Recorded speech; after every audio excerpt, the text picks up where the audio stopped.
Salut les traders, c'est Watao. Nous sommes le samedi 16 janvier 2021. Je suis très heureux de vous retrouver pour une nouvelle vidéo hebdomadaire. On va essayer de faire court puisque à la demande générale vous souhaitez des formats plus courts. Donc je vais tâcher de m'adapter et donc sans transition on passe sur Renko. On va tout de suite regarder ce que nous raconte notre graphique tendance long terme préféré. Alors, qu'est-ce qu'on remarque sur Renko? Ben, il y a deux choses importantes à remarquer. La première ici, c'est que on a connu cette baisse à partir de la fin de semaine dernière qui nous a amené, hop, pile poil au contact de la moyenne mobile 200 sur laquelle le prix a rebondi. Vous voyez, le contact est parfait. Donc c'est vrai que je vous ai parlé beaucoup ces derniers temps de ces niveaux de rebond d'un Renko liés voilà, au fait que le prix se retourne à un moment donné. Mais là, on a quelque chose, la moyenne mobile aussi est valable, et c'est pour ça d'ailleurs que je la représente. Vous voyez, elle a servi plusieurs fois ici, par exemple, de résistance, il fallait qu'on la passe, et puis une fois qu'on est passé au-dessus, et ben là, elle est venue servir de support. Donc voilà, moyenne mobile à ne pas négliger, surtout pas. Elle est hyper pertinente sur ce graphique. Et ici, vous voyez, elle nous a protégé de la baisse. Par contre, si on passe de l'autre côté, ben, il faudra s'attendre à une chute beaucoup plus forte jusqu'à ce niveau-là de support. Donc ce qu'on va faire là pour rester, hop, pour avancer aussi ici, c'est de remettre ça comme ça. Voilà, on va dire aussi que là on a trouvé une ligne de support et que si on revient à ce contact là, c'est à dire que si on traverse la moyenne mobile, on aura quand même ici ce premier niveau de support puisqu'on a déjà rebondi dessus une fois, et ça pourrait être un faux, ce qu'on appelle un faux breakout, c'est à dire que des bears qui penseraient que le fait de traverser la moyenne mobile nous amène directement sur support, ben, pourraient être surpris par un rebond sur ce niveau de support. Donc on se doit de l'indiquer. On va le mettre en vert comme d'ailleurs cela, puisque maintenant ce sont des supports et plus des résistances. Je vous rappelle que je les avais mis dans l'optique où on était plutôt sur quelque chose de comment dire, de haussier. Et là, je vais cloner ceci pour venir ici quand même, voilà, replacer ça et vraiment en tant que résistance. Donc notre ATH évidemment, et puis notre all-time high, notre plus haut, et ici ce nouveau sommet. Donc première remarque, le support de la moyenne mobile de 100. Deuxième remarque, au niveau Renko, ben, je pense que c'est vraiment évident, mais je vais quand même le matérialiser, c'est le fait que là on a un superbe triangle qui est en train de se dessiner au niveau Renko.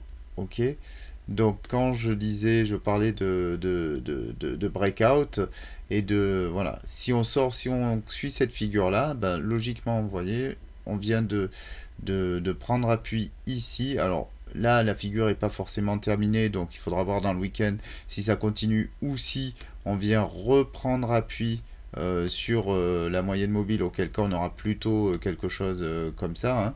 Vous voyez, comme c'est en vert clair, ça veut dire que là on n'a pas fini la journée, on ne peut pas considérer que c'est terminé au niveau des variations de prix. Mais dans tous les cas, ici venir faire une figure puis repartir comme ça à la hausse, ça peut faire sens. Ou si on casse le triangle vers le bas, et ben voilà, comme je disais, niveau de support, etc. Ok, donc voilà ce qu'on peut dire au niveau Renko. On va se le noter, j'ai décidé de le noter maintenant ici. Donc le trend de prix, ben, il est neutre, hein, on est plutôt rangy finalement. On est plutôt sur un range. Le RSI, il est plutôt du point de vue Renko, avec tous les bémols qu'on peut mettre sur la valeur du RSI sur Renko, il est plutôt en zone de survente pour le moment, donc il indique plutôt la possibilité de repartir vers le haut, et le stochastique est raccord avec le RSI, lui aussi est en survente. Ok, allez, on passe tout de suite à Ishimoku. Donc on va commencer sur le trimestriel. Ben, le trimestriel, une chose à remarquer évidemment, c'est qu'on est toujours sur des énormes bougies vertes malgré cette grosse mèche ici qu'on pourra éventuellement considérer comme une mèche de réjection si on repart plus bas, mais le trimestre est loin d'être fini. Et d'autre part, le fait que ici on a quand même ce croisement Tenkan Kijun qui a eu lieu ici, et donc on va dire que notre tendance trimestrielle quarterly, elle est quand même clairement haussière. Il n'y a pas de, comment dire, il n'y a pas de doute là-dessus. On va mettre qu'on est tendance à la hausse. Ok. Ok pour le trimestriel, on va aller dans le monthly. Donc en monthly, bah, pas de différence avec la vue quarterly, c'est-à-dire on a eu ce croisement Tenkan Kijun et puis cette montée parabolique, et notre Kumo est bien ouvert, donc on est exactement dans le même trend en mensuel. Qu'est-ce que j'ai fait? Voilà. Ok, donc on a une tendance qui est également clairement à la hausse, et pour l'instant on n'a aucun signe de retournement en mensuel. Pas la peine de s'attarder plus que ça. En weekly là ça commence à devenir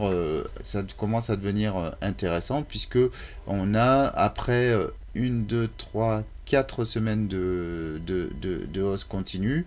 On a une semaine qui est dans le rouge, hein, tout simplement, qui est à la baisse. Alors elle n'est pas terminée, hein, ça peut changer d'ici demain soir, mais en tout cas pour l'instant on a une semaine qui est baissière. Néanmoins on a une énorme bougie de réjection ici, comme on avait eu ici une sorte de Dark Small Candle, de sabre laser à la Dark Small, de double sabre laser ici. Ben voilà, on a une chandelle de réjection de la baisse. Donc les bears pour l'instant n'ont pas gagné la semaine, et même s'ils la gagnent, ils vont la gagner de peu. Donc ça peut indiquer tout simplement une continuation haussière, un peu comme on a eu ici, ou encore ici avec ce marteau. C'est pas du tout dit que là on a déjà un retournement. D'ailleurs, en hebdomadaire, on n'a pas de recroisement Tenkan Kijun, même si là on voit qu'on est en train d'ouvrir une pince comme ici, mais ça peut parfaitement continuer et se resserrer. Le nuage est toujours au vert, la Chikou, tout est toujours au-dessus du nuage, etc., au-dessus du prix. Donc la tendance reste clairement haussière, y compris en weekly. On est toujours à la hausse. Alors, est-ce que je vais arriver à récupérer mon petit tableau? Ouais, hop, on va le rapprocher comme ça parce qu'il va s'éloigner au fur et à mesure qu'on va zoomer dans les time frames. Et on va ici dire que la tendance est toujours à la hausse, même si la dynamique, on va dire, est plus ou moins est moins forte, tout simplement, que ce qu'elle a pu être précédemment. On va faire ça, voilà. Comme ça, dans le daily, j'espère que je récupérerai mon tableau. On va le mettre vraiment prêt. Ok. Donc voilà ce qu'on peut dire sur le weekly, et on voit là au RSI, sur le RSI, ben que on fait une petite pause, mais encore une fois, ça préjuge pas du fait qu'on puisse continuer, puisque la tendance RSI ici, vous voyez, on a encore de la marge. On peut venir prendre appui ici sur cette droite de tendance avant de repartir plus haut. On regarde tout de suite ce qui se passe en daily.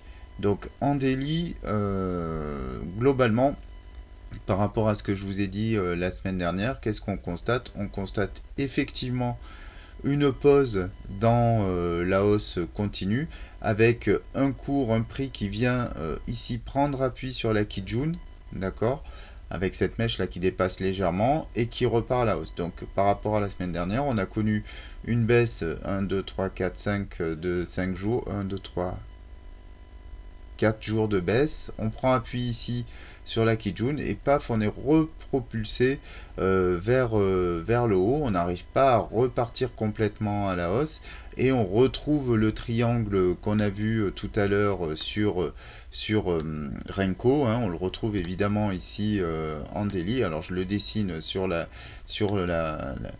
Chikou, hein, sur la lagging span, parce que bon voilà, je sais pas pourquoi, parce que c'est plus clair peut-être, mais on l'a aussi ici évidemment, et je vais le dessiner quand même, voilà, comme ça, comme ceci. Après, globalement, en fait, on a plutôt, finalement, on reste sur des signaux positifs, on n'a pas de signal de retournement clair du point de vue Ishimoku Daily, puisqu'on n'a toujours pas un croisement Tenkan Kijun, que notre Kijun sert de support, notre nuage est toujours vert, alors il s'ouvre, voilà, donc la dynamique est moins forte, la tendance haussière est moins forte, elle connaît on va dire une sorte de coup d'arrêt, mais on est loin d'être sur un retournement baissier en daily sur Ishimoku. Donc ce qu'on va dire ici, en daily, on va dire que on est dans une phase de consolidation en fait, hein, tout simplement.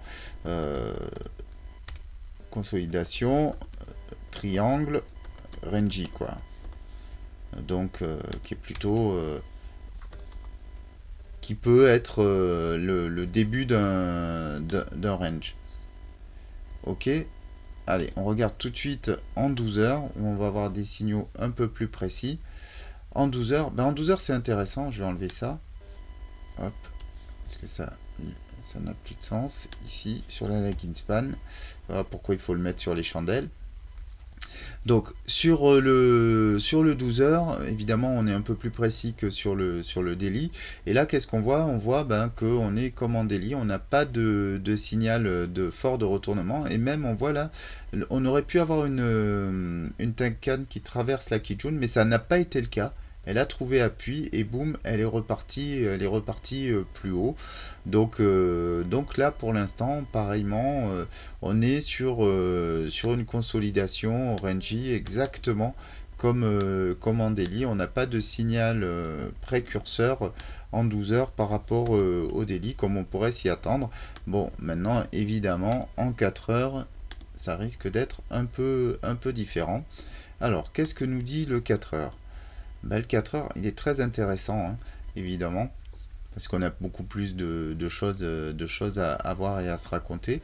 Donc là, on voit, ce qui est intéressant, c'est de regarder, on va commencer par le nuage. Donc on était sur un nuage encore très vert sur le 12 heures, et regardez, là, on a connu un épisode dans le rouge, et puis on a un nuage qui est extrêmement fin, extrêmement aminci, et qui traduit finalement le triangle qu'on a vu précédemment.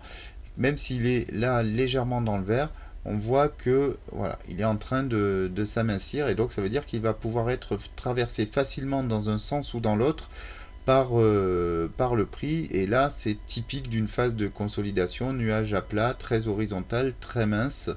Voilà, et puis on voit notre triangle qui est parfaitement dessiné ici, et toute l'indécision qu'implique un triangle de ce genre.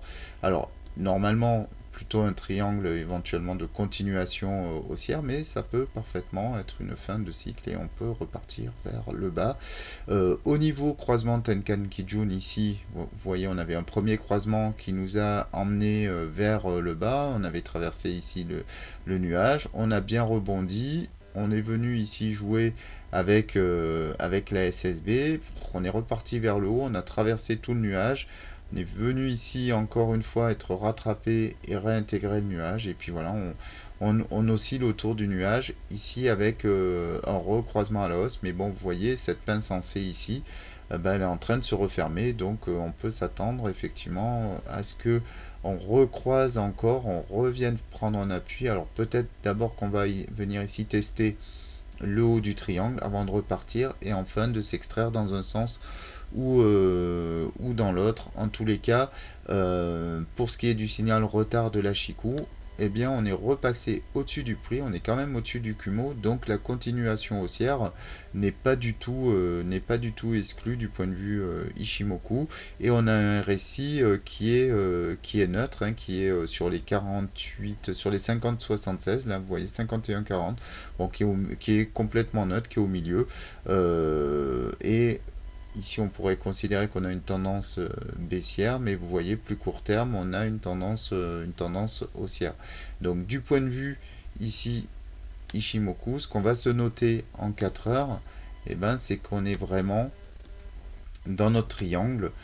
Donc, notre triangle, c'est une sorte, c'est une consolidation, hein. C'est pas tout à fait un range dans le sens où il y a une compression des variations du prix, c'est ce qui fait que c'est un triangle, mais en tout cas il y a une consolidation du prix et une incertitude sur la direction que l'on va prendre. Et du coup, on va regarder dans le 1 heure ce qui se passe. Donc là, évidemment, mon triangle reste parfaitement valable. Ok. Et dans le 1 heure, qu'est-ce qu'on peut dire pour les heures qui viennent? Bah voilà, on a connu ici croisement Tenkan Kijun pour prix qui a chuté sous le nuage. On a réintégré le nuage. Là, on est en plein nuage. Donc on est dans la zone d'incertitude. On vient de connaître à nouveau un croisement Tenkan Kijun qui peut être le signe d'une poursuite haussière et donc ici d'une sortie de nuage. Par contre, le nuage, eh ben, il est plutôt rouge, hein, donc l'avenir est plutôt sombre. Donc même si on sort du nuage ici, il faut voir si on va vraiment recroiser dans le vert. Mais on a plutôt pour les heures qui viennent des signaux et un trend négatif. Au niveau du RSI, on reste relativement neutre et même on va dire que ici, si on casse pas la tendance en 1 heure ici, la tendance ici elle est plutôt haussière, c'est-à-dire qu'on pourrait venir prendre appui ici et repartir vers le haut. Si on reste plus bas que ce plus haut de RSI, on restera dans la tendance globale baissière, mais par contre pour l'instant on peut aller vers le haut. Donc pour dire autrement, petit dessin, on peut s'attendre soit à ça,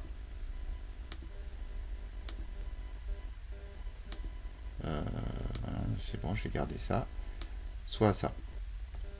Alors ça, la hausse et la sortie du triangle, il faut plutôt s'attendre éventuellement pour vraiment trapper les bears. Ça serait mieux que ça fasse un truc comme ça et puis après comme ça. Et ça serait un beau bear trap derrière. Donc en gros, extraction haussière. Là, il y a certainement des bears qui vont dire ok, on atteint le top sur la TH, on vend au niveau de la TH, hein, c'est un point d'entrée pour ça, et du coup, ça repart vers le bas, plus de bears rentrent, et là, ils se font choper, et ça repart vers le haut. Et là, on peut avoir un point d'entrée pour une hausse. Donc voilà, il y a des scénarios un peu comme ça, trompeurs pour aller chercher les stop loss, etc. Enfin, vous connaissez la musique. Et donc, on va se dire que en 1 heure, eh ben, on est vraiment, hop, je reprends mon curseur, on est haussier court terme, très court terme, enfin, court terme, achat, vers sortie ou false break out. Oui, parce que ça peut être aussi, je ne l'ai pas dessiné, mais ça peut être aussi un faux breakout, évidemment.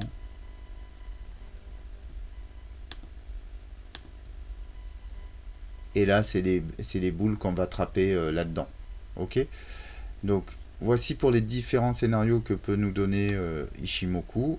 On va essayer de respecter le timing et on passe tout de suite à Elliott Wave. Alors sur Elliott Wave, là on est sur le graphique avec lequel je vous ai laissé la dernière fois. Hop, on va nettoyer un peu tout ça.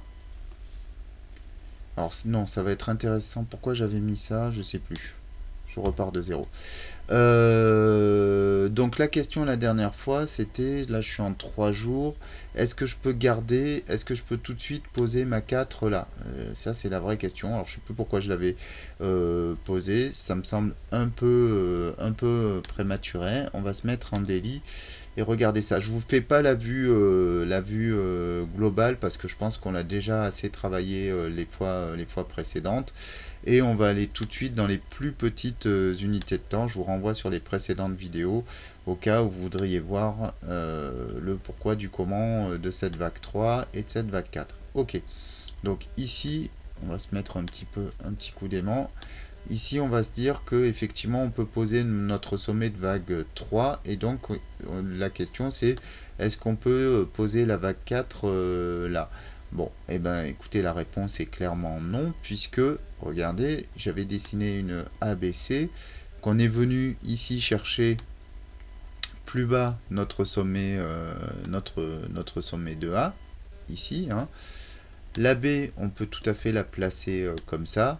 Et puis la C, ben, ça va dépendre, la forme que ça va prendre va dépendre un petit peu de la force du mouvement. Est-ce que logiquement, en fait, on devrait faire, je pense que je l'avais évoqué la dernière fois, un mouvement en ABCD, AB égale CD, ça pourrait être tout à fait ça, avec ces targets ben, voilà, que j'avais dessiné ici. Et donc, effectivement, pour ça que la 4, on pourrait tout à fait la poser plutôt là, voire plus bas. On peut aussi continuer la hausse avec en fait une flat ou une tronquée.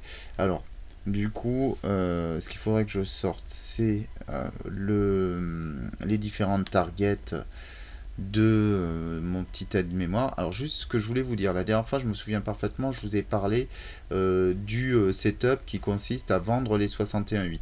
Pourquoi? Ben parce qu'en fait vous voyez dans la plupart des correctives, il y a en vague B ce sommet, c'est 61.8, hein, c'est une target classique qu'on retrouve plein de fois. Donc quand on prend quand on vend une vague, je vous rappelle le setup, attendez, je me remets dessus. Donc ici, on anticipe une ABC, une correction, puisqu'on est en vague 4, et on se dit, ben, je vais attendre la vague B au 61.8 pour vendre et prendre ce mouvement de C. Sauf que, évidemment, eh ben, on n'est pas obligé, la C, ça peut être des flats continus, des flats double échec, etc. Donc on ne sait pas quelle va être la target de C, hein, si elle va être profonde ou au contraire si elle va être, beaucoup plus faible, par exemple la double échec, c'est-à-dire qu'elle va être même inférieure à la vague B.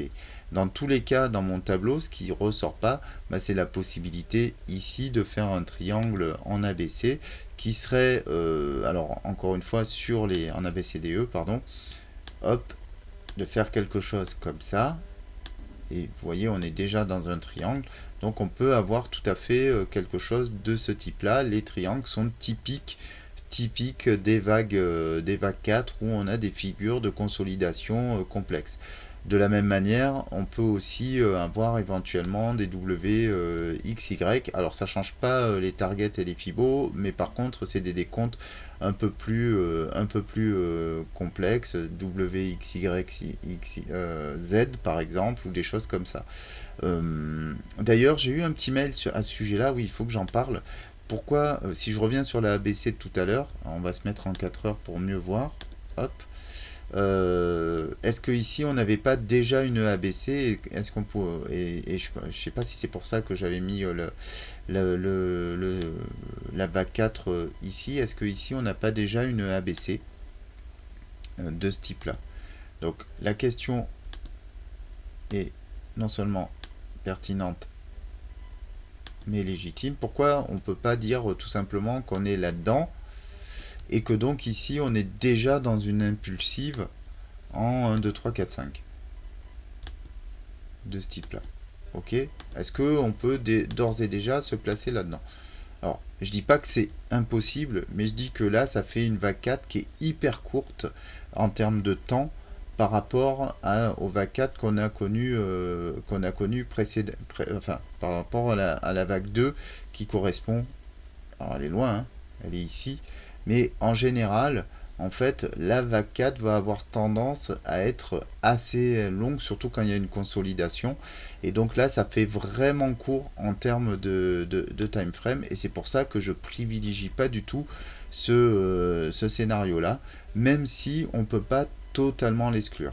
Donc si j'enlève ça, oui, on peut tout à fait imaginer qu'on a déjà connu notre baisse, que ici ma ABC elle est là, en fait c'est cette petite ABC là, et que finalement on est déjà parti dans une impulsive. Alors comment le savoir? Bon là c'est pas forcément, évidemment c'est pas gagné, hein. Ceux qui se sont dit ici, qui ont acheté là, alors c'est tout à fait possible, mais moi je pense qu'on va quand même revenir un peu plus chercher, soit ici si on ne fait pas une ABC complète, hein, un truc un peu tronqué comme ça, une double échec par exemple, une échec en tout cas, ce ne sera pas une double échec, mais au moins une vague qui va pas, une C qui va pas jusqu'au bout. On pourrait imaginer effectivement ça et là repartir en impulsive. On l'a connu beaucoup dans les semaines qui ont précédé pourquoi? Parce qu'on est en bull run. Donc c'est pour ça qu'on peut avoir des figures pas classiques de ce type là. Donc ça pourrait être parfaitement ça. Après, si on se remet, hop, je remets le RSI, comme je disais tout à l'heure, on a quand même cette tendance plutôt baissière sur le RSI, ici, hein, sur ce long terme par rapport à cette figure en 4 heures. Et donc ici, moi je m'attends plutôt à venir encore une fois topper ici cette droite de tendance et repartir un peu plus bas, faire un cycle plus complet avant de repartir vers le haut. Et au niveau du stochastique, on est un peu sur sur la même chose. Ici, on peut effectivement repartir plus haut, mais on peut aussi revenir d'abord ici avant de continuer vers le haut si on respecte bien notre cadre comme ça. Donc c'est pour ça que pour moi c'est prématuré. On peut laisser la ABC ici, mais c'est prématuré de dire que ici, hop, si j'arrive à choper, voilà, merci. Non, je vais pas y arriver évidemment. Pour moi c'est un peu prématuré de placer la 4 là. Il va falloir qu'on laisse se dérouler le week-end pour savoir si on n'était pas effectivement sur cette ABC que je vais mettre un peu plus en rouge comme ça. Alors je dis ABC, est-ce que c'est une WXY? Il faudrait regarder dans les plus petits time frames, mais pour l'instant je vais pas le faire dans cette vidéo. Qu'est-ce qu'il faut surveiller? Il faut surveiller effectivement si on n'est pas sur une ABCDE. Je vais remettre mon ABCDE parce que pour le coup c'est un scénario tout à fait potentiel, tout à fait intéressant. Alors je ferai plutôt quelque chose comme ça. Voilà. Pourquoi? Parce que dans une ABCDE, on est en 1, 2, 3, 1, 2, 3, 1, 2, 3, 1, 2, 3, et voilà. On est en fait souvent sur des décomptes en 3. Et là, vous voyez, on a une ABC. Là, on peut décompter aussi une ABC. Pour cette vague qui va de A vers B en blanc, on peut décompter une ABC. Et là, je m'attends plutôt finalement à une ABC pour venir ici poser mon bas de C. Et je serai, comme on est le week-end, qu'il n'y a pas les institutionnels, etc., je m'attends plus effectivement à avoir quelque chose d'un peu trompeur. Et puis on a vu sur Ishimoku qu'on pouvait largement venir faire des petits allers-retours autour du nuage et ce serait tout à fait pertinent si je mixe ici avec Ishimoku, voilà. Pourquoi pas venir ici, retraverser le Kumo là, repartir vers le haut, etc. Ça peut avoir du sens. Voilà, on a vraiment quelque chose de très écrasé. Et donc venir ici fermer la pince avec la Tenkan Kijun, pourquoi pas. Donc voilà ce qu'on peut dire. Prudence globalement donc pour ce week-end, moi je laisserai se dérouler le prix sans forcément me positionner. En plus là on est plus ou moins au milieu de ce triangle, donc si vous voulez vous positionner c'est sur les extrêmes. Donc si je vais enlever Ishimoku parce que vraiment vous ne devez plus rien y voir. Donc si vous voulez absolument trader sur ces mouvements-là, eh ben, il va falloir plutôt aller vendre ici vers le haut et acheter les bas avec le risque évidemment que ça parte dans un sens ou dans l'autre, donc en essayant d'avoir des stop loss assez larges quand même. Mais voilà, par exemple ici on peut se dire que effectivement on va faire quelque chose comme ça et on vient acheter ici pour jouer cette hausse là. Alors après évidemment tout dépend de comment vous tradez, etc. Mais